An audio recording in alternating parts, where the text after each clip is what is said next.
dude. And Wow. half of them crazy. timed out before the first remote pit, 11 miles away from the start line. Good Lord. Oh, it was just some pretty gnarly terrain. So anyway, yeah, outdoors, we've got to pick up the burn up there in Yakult Burn Trails in Washington, put on by Pistons Wild up there, and they're really cool. I think they're still nonprofit. I mean, I haven't really talked much to Crystal Crowder lately, but she's the founder and president of that group. Oh, okay. She's a pretty cool lady. She definitely gets shit done. Well, that's always a plus. That woman carries around an iron in her purse, and if it doesn't go the way that she wants to, man, it'll get done. That's all she wrote, huh? It'll get done. And then we have one that's right here in our backyard up at Luddy Flats, just outside of Estacado. Woo! They have a Cinco del Cleanupo, I think is what Tyler called it.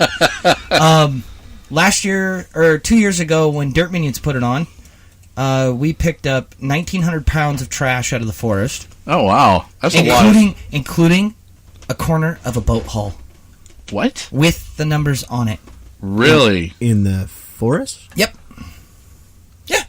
Like up. It was either hills? the first year of it or the second year that we did it with Forex Nation. So you found part of the hull of a boat? Oh yeah.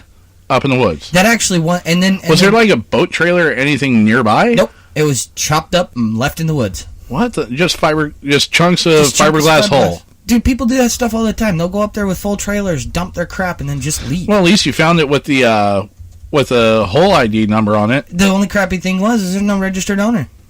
Really? I'm dead serious. The officer ran it right then and there when it got back to the staging area, and there was no registered owner. Damn. Whatsoever. That's weird. It sucked because we were like, "Oh, we're gonna get this guy. We're gonna get this guy. $5,000, man." You know. Yeah, I just posted up links for to the Facebook group pages for both of those events there, Carl. Yeah, cool. And hopefully, I like that last one. Get your Jeep off the street. Yeah, that is Word. That is Tyler Lafrade's saying that started Jeep Nation, and then he went and started Forex Nation, which is nonprofit, and it's an actual like $35 dues. It's an actual legitimate club. They've got all the cool toys. They've got Wranglers on. They do. They got Sevens. Yeah, they got some nice ones over there with those guys. Well, those would be good events to go to get involved with the group and all that kind of deal, and especially get back start to the meeting some community. people Yeah. and all that. Yeah, and be doing something good for the community. Yep. Cleaning up the forest. What you said, 1,900 pounds? That was the very first year. The second First year, one. or Wow. the third year that we did it, we pulled out 4,200 pounds, and we had the time donated to us from dump stoppers in Clackamas County. Nice. And the Rangers are up Did that there. include the way to the hole? And see, And, they do a golden tire thing. One of the Rangers whoever picks up the most trash. No, one of the Rangers Golden goes. tire? He goes and he hides a golden tire, and if you get that golden tire, you get some like cool gift card or some shit. So like if you that. get 365 of them, you call it good here? That's funny right there. So yeah, we've got some pretty cool stuff coming up, and then there's more down the line from there. A lot more of events that I've got to get in order. Rattle Cans 4x4 will be supporting both the Yakult Burn and the Forex Nation pickups. Nice. So That'll be cool. We'll both be there. Yakult Burn last year we took out two. I want to say we took out two 43-foot dumpsters. Oh, wow. Up there at Yakult, if I'm mistaken, it might have been a 35-foot in one section and a 45-foot in the other. Huh. You mean a But- 40-yard? 40-yard, yeah. And Foot. it was full to the brim. Damn, dude. Yeah, so. And that's the thing about going out and doing stuff like that. And that, because that right there, it helps keep those OHV areas open, for one. For two, it's actually going out and keeping the forest and everything else all policed up and taken care of. Oh, yeah. Because you see all the time around here. You can't hardly go up in the woods anywhere outside an OHV area and find an open road half the time anymore, unless it's a main line in or out. Well, they've shut down a lot of stuff. And that's what I'm saying, because people will go up and they'll dump their shit all over the place. Ugh. And you can't get in anywhere. And the forestry department goes through and they close it close everything. They're And it's just not such just good. here. It's, it's in other states too. I've seen it up in Washington. I've seen it in Colorado while I was stationed down there. Seen it in Georgia when I spent time down there at Fort Stewart. It's a nationwide thing. And, it's the forestry department, the U.S. Forestry Department that's doing it. Because people go in and they don't take care of what we have as far as resources in that manner. Yeah. We were always brought up, Justin, you and I, we were always brought up to, if you go in, you go camp somewhere, you go anywhere. You pack it in, you pack it out. Yep. And you leave the place cleaner than you found it. Exactly. And that is something that you and I, and I'm sure Carl, have always lived by.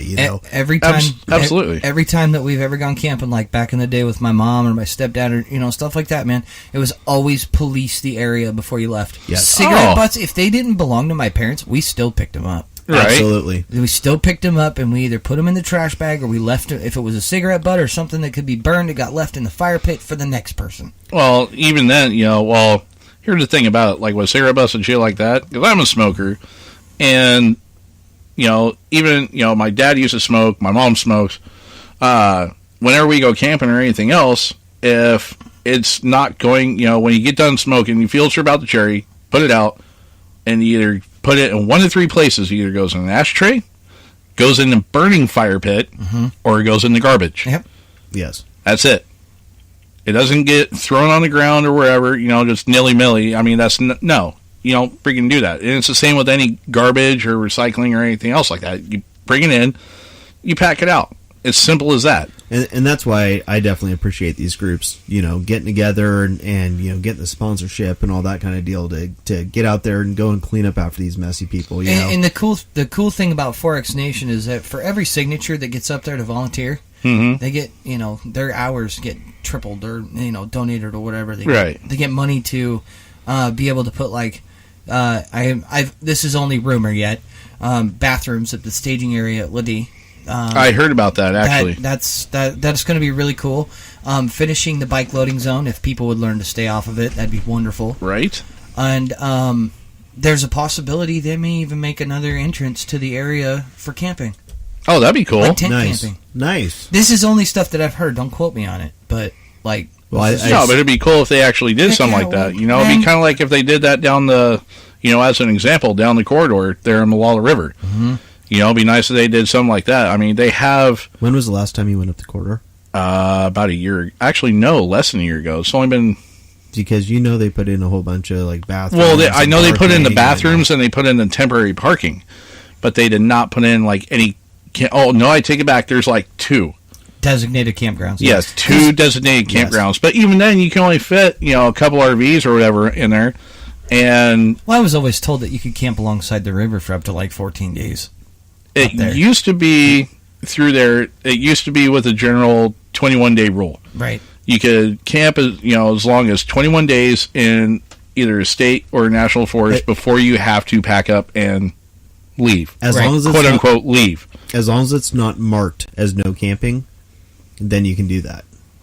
Yeah. So so if you go up the corridor up there, they have spots that say no camping and stuff like that. But I've seen guys that you go up the main stretch of the corridor before while you're still on the hardball before it hits gravel was at like the 12 or like the 9.5 mile marker or something like that. There, yeah. When you get up there, you see pull-offs and stuff off the side of the road there, and people would stop and they camp there for freaking days on end. Yeah, we find they do that same thing up the 4610 going up to Ladee too. Yeah. So your honey bunny's message in here.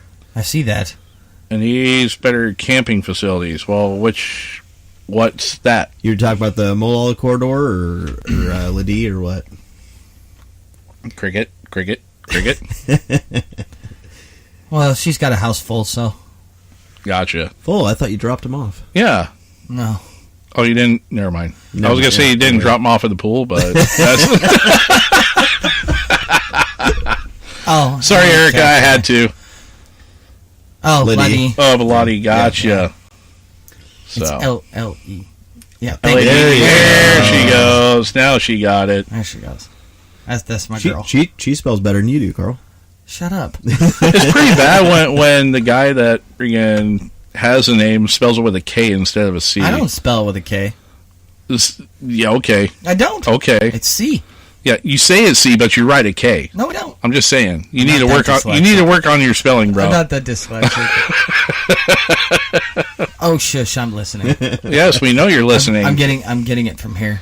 So, Ooh, well, Carl, thank you very much for that portion of the show. Yeah. Now, before we give our closing banter for the evening, Josh and I actually, Josh and I spend a lot of time in the studio throughout the week working on stuff, pre-production, and everything else for the show.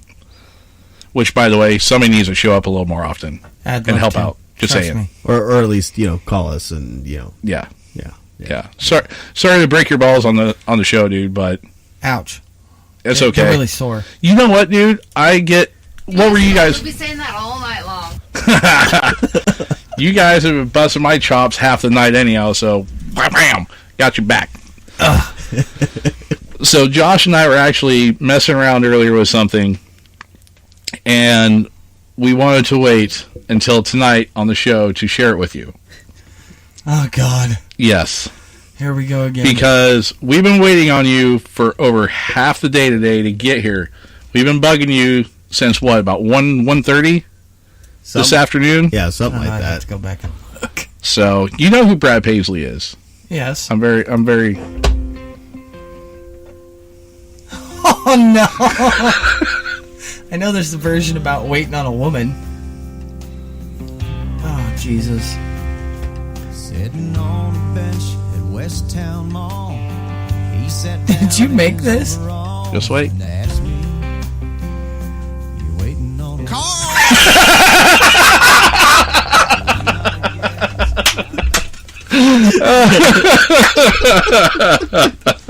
Oh man! Oh yes. It was a toss up, between that one or waiting on Lane from 8 seconds. Brad Paisley seems so much more appropriate. Dude, that was good. Anyhow, folks. Oh, man. Well, we hope you've enjoyed this episode of BB Nation Radio this evening. So, just a reminder, be sure to check out our Facebook pages over at BB Nation Radio, as well as Backwoods Veterans ourselves.